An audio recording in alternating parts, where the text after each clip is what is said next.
오늘 함께 들으실 말씀은 잠언 20장 21절에서 24절의 말씀으로 판단 금지라는 제목으로 하나님의 말씀을 선포합니다. 중국에 한 명궁수가 있었답니다. 활을 참 잘 쐈는데요. 어떤 사람이 그에게 활을 잘 쏘냐고 그 비결이 뭐냐고 물어봤더니 그가 이렇게 얘기하답니다.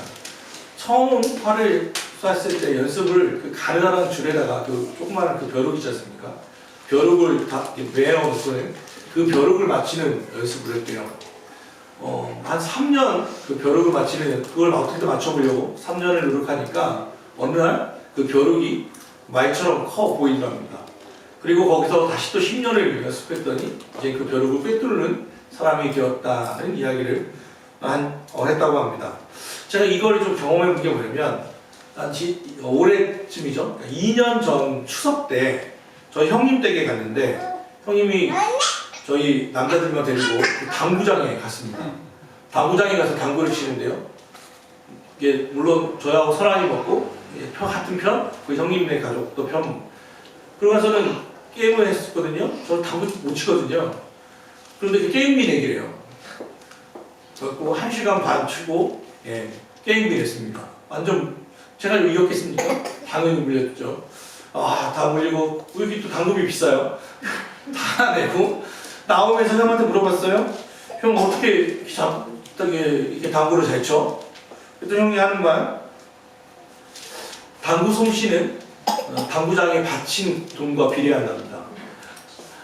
그러니까 당구 솜씨는 젊고 그냥 바로 오르지 않고 거기에 당구장에 바친 그 가격만큼 돈만큼 자기 실력이 오른대요.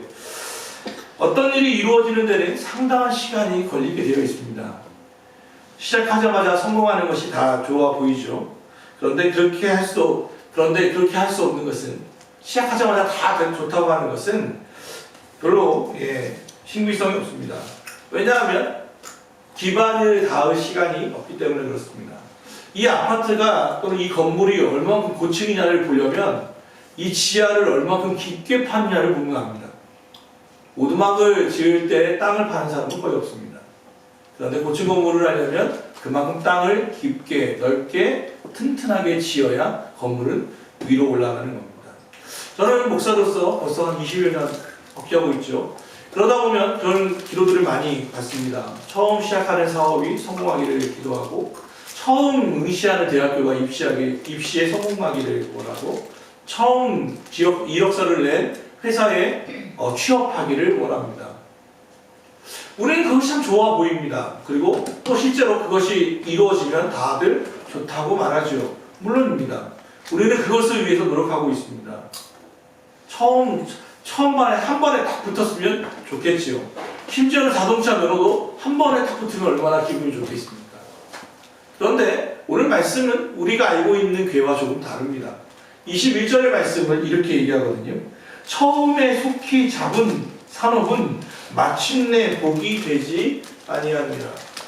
처음 딱 잡은 사업, 내가 처음 응시한 시험, 내가 처음 이력서를 넣은 회사, 심지어는 결혼도 포함할 수 있겠죠.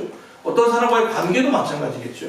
내가 한 번에 딱 하는 것이 다 좋아 보이는데 오늘 말씀은 그게 아니라 처음 네가 하는 게 성공하는 것이 하나 좋은 일만은 아니다라고 경고하고 있다는 거예요. 우리가 알고 있는 것은 다르지 않습니까? 요즘 그 뉴스에 제일 많이 나오는 단어가 뭐냐면 그 동학개미라는 말이 있더라고요. 동학개미가 뭔가 했더니 주식에 투자하는 조금씩 투자하는 이들을 얘기하더만요. 그런데 그것을 어떻게 투자하냐면 영끌이라고 해요. 또 영끌이 뭔가 했더니 영혼을 끌어모아서 투자하는 거예요. 영혼을 끌어모아서 주식에 투자하는 거죠. 약 2, 3년 전에만 해도 청년들이 가장 많이 쓰던 단어가 뭐냐면 욜로였어요. 네 삶은 한 번이니까 네 인생을 즐겨. 소비 향락주의로 갔다면 이제 2, 3년이 흘러서 이 코로나 시기를 보내면서 이제는 이게 우리 삶이 안정적인 게 아니구나라는 것을 알게 됐어요. 그러니까 어떻게든 이 돈을 모아서 주식에 또는 펀드에 투자해서 영혼까지 끌어모아서 일확천금을 바라는 마음들이 있죠. 그것을 비난할 생각은 전혀 없습니다. 그런데 분명히 그 마음 속에는 두 가지 마음이 있을 거예요. 안정적인 자산을 불리고 싶은 마음이 있고요. 또 하나는 사람인지라 일확천금을 바라는 마음이 있죠. 그리고 처음 투자한 게 잘 되면 좋겠다 싶어요. 그런데 예로부터 도박판에는 이런 말이 있답니다. 첫 끝발이 도구 끝발이다. 그런 얘기도 있는 거예요. 처음이 성공하는 게 항상 좋은 것은 아니라는 거예요. 왜 그럴까? 이 말씀을 아시는 것처럼 요즘 우리 서바이벌을 하고 있잖아요. 저희 가족들과 말씀을 나누다가 가장 마음에 와닿은 단어, 문장이 저는 이거였어. 이 말씀을 계속 상고하다 오늘 말씀까지 준비하게 됐는데 왜 우리는 다 바라는 건데 한 번에 붙는 것, 한 번에 딱 하면 단번에 끝내면 좋을 것 같은데 처음에 성공하면 좋을 것 같은데 왜 하나님 이걸 경고하실까 의문이 생겼어요. 그럼 찾아보니까 이런 생각들이 들어요. 첫 번째는 바로 성공하면 그 사람은 교만해질 가능성이 있기 때문에 하나님은 때로 우리에게 실패를 줘요. 한 번에 딱 성공하면 정말 좋을 것 같은데 그런데 그 마음에 사람의 마음에 뭐가 붙냐면 교만이라고 하는 말이 붙는 거예요. 교만이 뭔데요? 교만이란 쉽게 말하면 내 힘으로 할 수 있어. 다 필요 없고 내 힘으로 내 능력으로 할 수 있어가 교만이거든요. 그러면 이 교만은 가장 쉽게 말하면 무한한 자신감을 넘어서 자만심으로 빠지면 그것을 교만이라고 하거든요. 저도 이런 분들을 많이 만나봤지만 이런 분들은 특별히 자기의 충고나 재언, 다른 사람의 충고나 재언을 들어오지 않아요. 내가 성공했던 그 경험이 참 좋은 것인데 그것만을 고집하다 보니까 시대 흐름이나 상황 변화에 민감하게 반응하지 못하는 거예요. 그래서 잠언을 통해서 하나님은 교만은 패망의 선봉이요 거만은 넘어짐의 앞잡이다 라는 말씀을 3번이나 반복하세요. 교만은 패망의 선봉이요 거만은 넘어짐의 앞잡이다. 처음 하는 거 좋습니다. 성공하는 거 좋습니다. 그런데 교만해지면 안 됩니다. 그것을 준비해야 돼요. 경고해야 돼요. 또 왜 하나님이 처음 일찍 성공하는 게 좋지 못했을까? 좋지 못하다고 할까? 생각해보니까 이 이유 중에 하나는 실패해서 얻을 수 있는 경험을 잃어버리기 때문에 그래요. 성공해서 이것을 딱 어떤 무언가를 얻을 수 있지만 명예도 얻고 돈도 얻을 수 있지만 뭘 얻을 수 없냐면 실패했기 때문에 얻을 수 있는 경험들을 잃어버리는 거예요. 우리는 성공이 참 좋은 것처럼 말합니다. 그리고 TV를 보면 성공한 사람들의 이야기가 널려있죠. 요즘 잘 보진 않지만 좀 많이 보이는 게 뭐 구해줘, 홍주부터 해서 연예인들부터 보니까 웬만한 집들은 다 막 한강뷰 정도는 있어야 할 것 같고 널찍하고 그들의 차는 정말 좋은 차가 있어야 할 것 같고 이게 성공한 삶처럼 계속 비추어주거든요. TV에서는. 그것을 꿈꾸고요. 또 사실은 이건 TV뿐 아니라 교회에서도 그랬었어요. 지금은 많이 좀 뜸해졌지만 소위 간증이라고 하는 것들을 많이 했기 때문에 간증을 통해서 다른 사람들에게 도전하는 것은 되게 좋았어요. 그런데 이렇게 하니까 하나님이 이게 복을 주셨습니다. 이렇게 막 간증하니까 어떤 분은 거기에 도전을 받지만 어떤 분은 좌절하는 거예요. 역시 나는 틀렸어. 안 되는구나. 실패. 거기에 가장 맹점은 뭐냐면 이렇게 했으니까 성공했습니다 라고 간증을 했는데 그 사람이 1년 후에 2년 후에도 계속해서 성공하냐는 거예요. 그들 삶이 여전히 그들의 삶은 ING 계속 진행 중인데 간증하고 있는 그 시점 그리고 나서 1년 후 2년 후에도 계속해서 유지해 가고 있냐는 거예요. 설교자로서 가장 난감할 때는 그런 거거든요. 어떤 연예인들이 이렇게 훌륭합니다 라고 간증을 딱 했는데 설교 때 예화를 썼는데 1년 후 2년 후에 불법이나 음주운전이나 뭐 이런 걸로 해서 끌려갔을 때가 얼마나 참 당황스러운지 몰라요. 우리 삶은 그러니까 섣부르게 자랑할 수가 없는 거예요. 이야기할 수 없는 거죠. 간증을 성공만 아니라 좀 실패를 간증하는 것은 어떻다고 생각하세요? 내가 이렇게 제가 아직도 기억나는 장신대에 있을 때 제가 아직도 기억하는 그 강의 제목이 하나 있어요. 다 목사님들, 훌륭한 목사님들 오시잖아요. 장신대 와서 설교할 줄 보면. 그런데 그분이 뭐라고 했냐면, 그 제목이 뭐냐면, 이렇게 하면 망합니다. 설교 제목을 했어요. 이렇게만 하면 망합니다. 당신의 목회에서 큰 교회 목사님들만 아니라 목회 당신은 실패한 것 같아. 이런 목사님들 말씀이 오히려 더 은혜가 되더라는 거예요. 좀 신기하죠? 실패를 통해서 우리는 수많은 것들을, 많은 것들을 배울 수 있거든요. 그 바둑의 고수의 이야기에 제가 또 기억나는 것은, 바둑을 두는 사람들은요, 벌써 150수 막 이렇게 두잖아요. 그런데 졌단 말이에요. 오늘 경기에서 졌어요. 그러면 뭐 하냐면 반드시 되짚기를 한대요. 첫째 수는 여기서 놓고, 두 번째는 내가 여기다 놓고, 세 번째 여기다 놓고, 네 번째 여기가 아니었어. 다른 데 뒀어야 하는데. 뭐 한다는 거예요? 되짚기를 하는 사람들이 진짜 고수라는 거예요. 우리는 실패 경험 떠들어보고 싶진 않거든요. 경험 아예 찾아보고 싶지도 않거든요. 오죽하면 남자들이 군대에서 제대하면 그쪽을 향해서 오줌도 싸지 않겠다고 하겠어요. 실패, 처절했던 건 보고도 싶지 않은 거예요.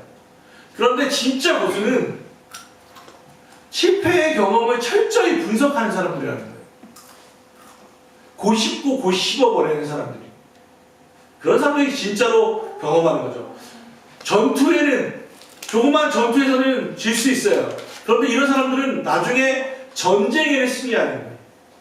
국지전에는 질 수 있지만 최종적인 전쟁에서는 승리하면 그럼 되는 거지 않습니까? 제가 성경을 보면서 가장 은혜가 받는 것은 그런 것들이에요. 어떤 성경의 위인들을 여러분 배워보십시오. 실패 경험이 없는 위인이 한 명도 없어요.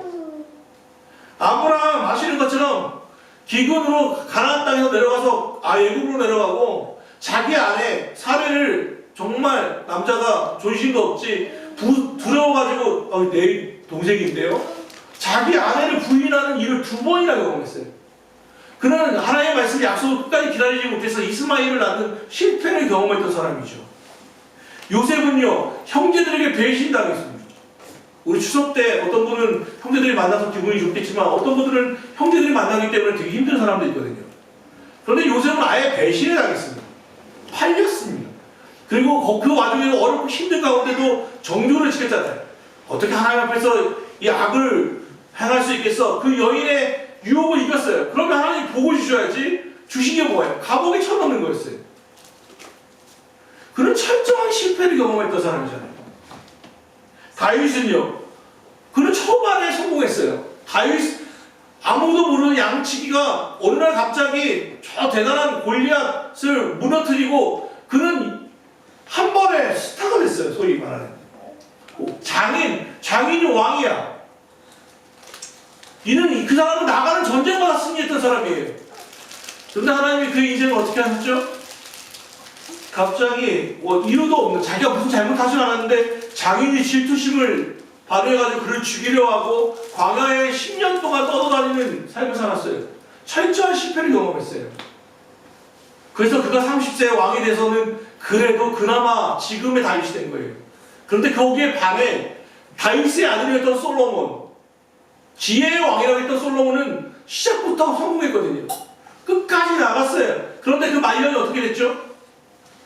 한 번도 실패를 경험하지 않았던 솔로몬은 마지막 아내가 700에 장인이 300인 이방인들과 결혼하면서 하나님의 그 경고를 무시했다가 결국 그 나라가 두 쪽 났습니다. 유다와 이스라엘로 반쪽이 나눠서 몇백 년 동안 그 후손들이 그 대가를 치러야만 했습니다. 다윗과 솔로몬의 인생이 완전히 다르잖아요. 이 잠언서를 솔로몬에게 쓴 거예요. 모아놓은 거예요. 만약 그가 모아놓는 것만 아니라 이 말씀대로만 살았다면 그의 이스라엘 역사는 달라졌을 거예요. 베드로 아시는 것처럼 말이 행동보다 더 앞섰던 사람이잖아요. 예수님 3번이나 부인하는 철저한 실패를 경험했어요. 바울이요, 그의 학식과 열정으로 그리스도인들을 잡아죽이는 역할을 하다가 결국 꼬꾸라지고 아라비아 광야에 3년 동안 살다가 겨우 다시 이방인 사도로 부름받았어요. 성경 누구를 말해보십시오. 실패의 경험이 없는 사람이 아무도 없어요.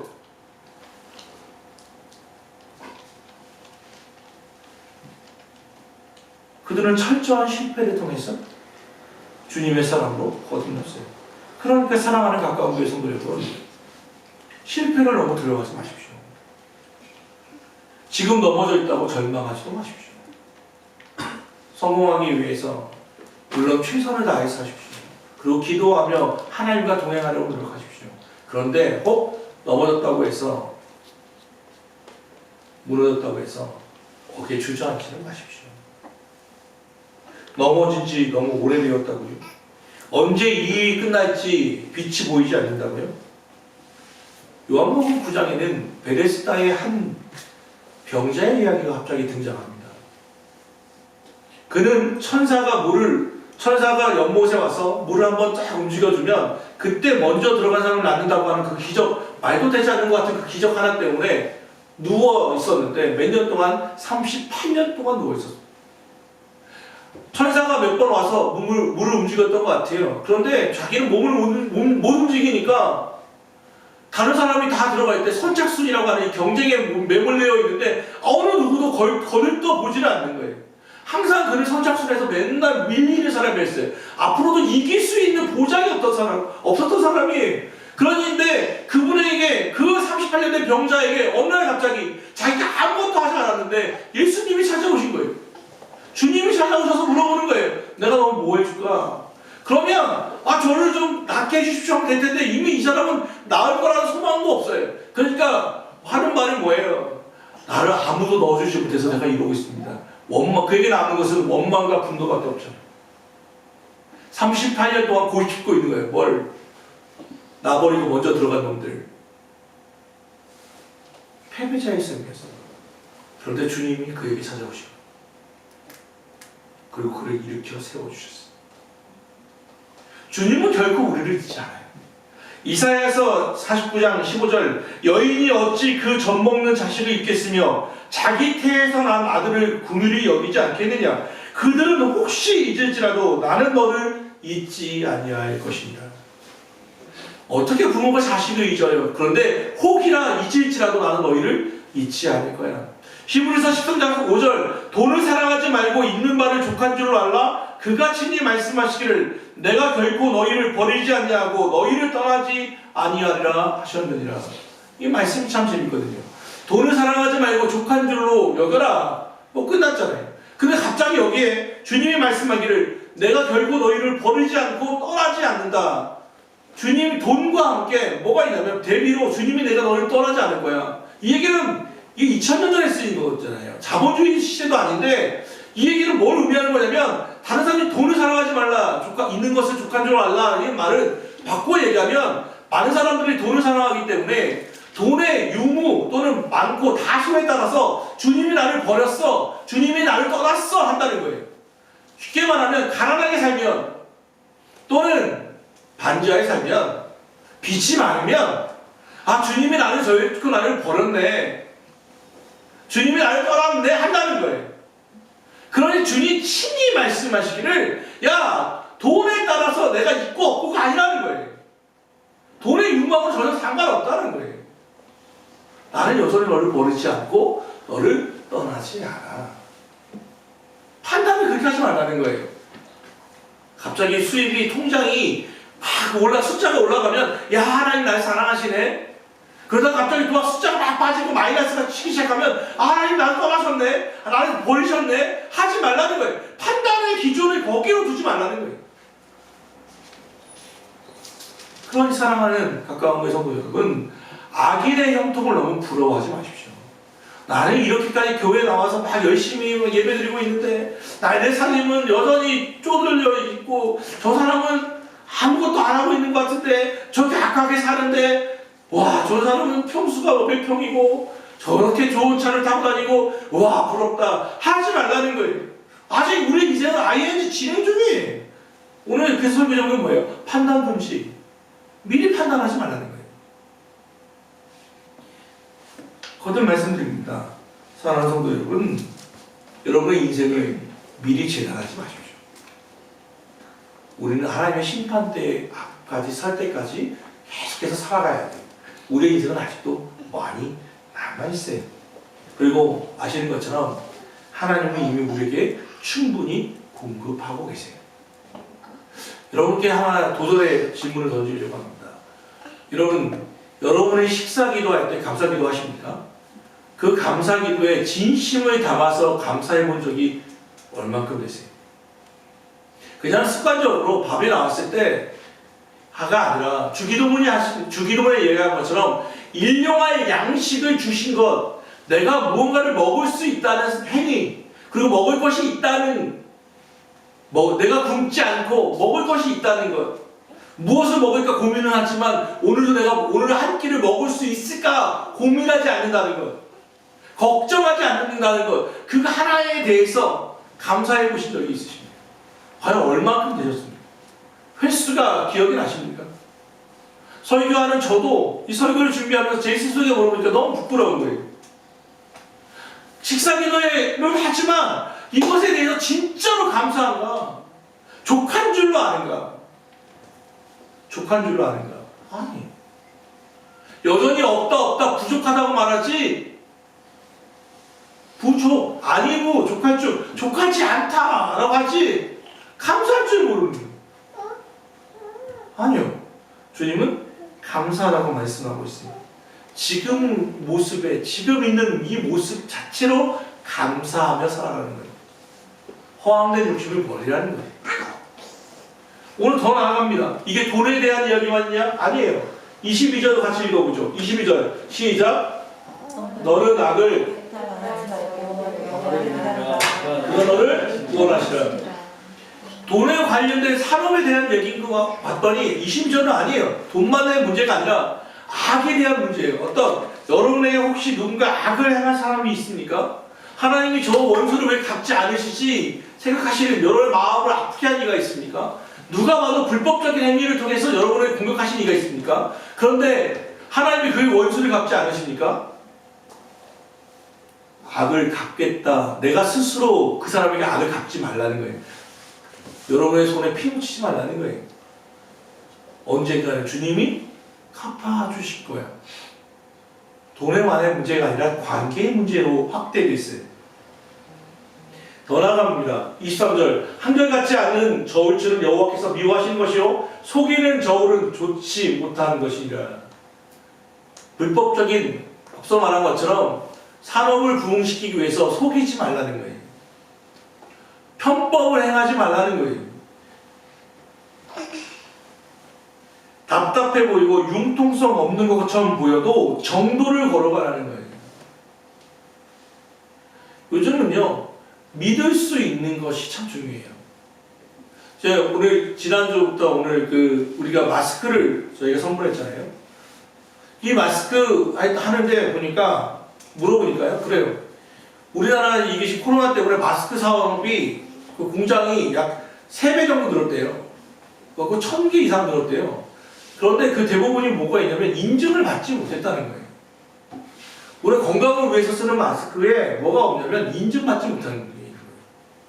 그래서 여기 이 마치 사장님하고 같이 있었는데 마침 딱 그 자리에서 뭐 1억 장 마스크 계약이 있는 자리에 우연찮게 있었어요.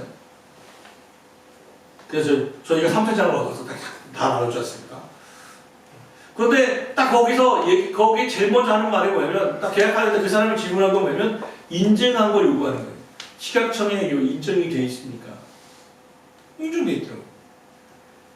그러면서 그것만 돼 있으면 1억 장 계약입니다. 계약적인 걸 봤어요. 그래서 저도 믿고 여러분께 나눠드린 거예요. 믿을 수 있느냐? 그럼 여러분, 이 시대는요, 옛날에는 속이는 저울추가 지혜가 있는 것처럼 여겼어요. 우리나라는 전래동화를 보면 그 토끼와 거북이 이런 거 보면 다 항상 나오는 게 뭐예요? 그게 지혜 같아 보이면 지혜이기보다는 좀 교활한 거잖아요. 잔꾀잖아요, 잔꾀. 그게 우리는 지혜로 배웠거든요. 근데 사실은 그게 아니라 어떻게 보면 이 시대에는 정직하게 행하는 사람을 더 쳐줘요. 좀 이 사람이 답답하고 공정하지 못해도, 답답하고 융통성이 없어 보여도 그 길을 묵묵히 걸어가는 사람은 신뢰가 가는 거예요. 더 많은 것을 처음은 늦은 것 같지만 나중에는 반드시 갚아질 때가 있어요. 오늘 그 말씀은 속이지 말라는 거예요. 마지막으로 24절을 같이 한번 읽어보죠. 자, 시작. 사람의 걸음은 여호와로 말미암나니 사람이 어찌 자기 길을 알 수 있으랴. 예, 사람의 걸음은 하나님 여호와로부터 말미암아요. 여러분이 어찌 자기의 길을 알 수 있겠습니까? 여러분이 인생에 어디로 가실지 누가 알겠습니까? 모르는 거예요. 절대로 모릅니다. 제가요, 이번에 아시는 것처럼 지난주에 이사를 했습니다. 이사 대출을 받으려고 또 주민등록 초본을 요구하더라고요. 이전했던 모든 주소를 다 써더라고요. 그래서 뽑았더니요, 3장 나왔습니다. 3장.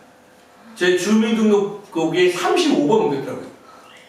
제가 태어나서부터 쫙 했을 때 제 이사 그 경력이 35번, 제가 지금 이사 간 건 36번째입니다.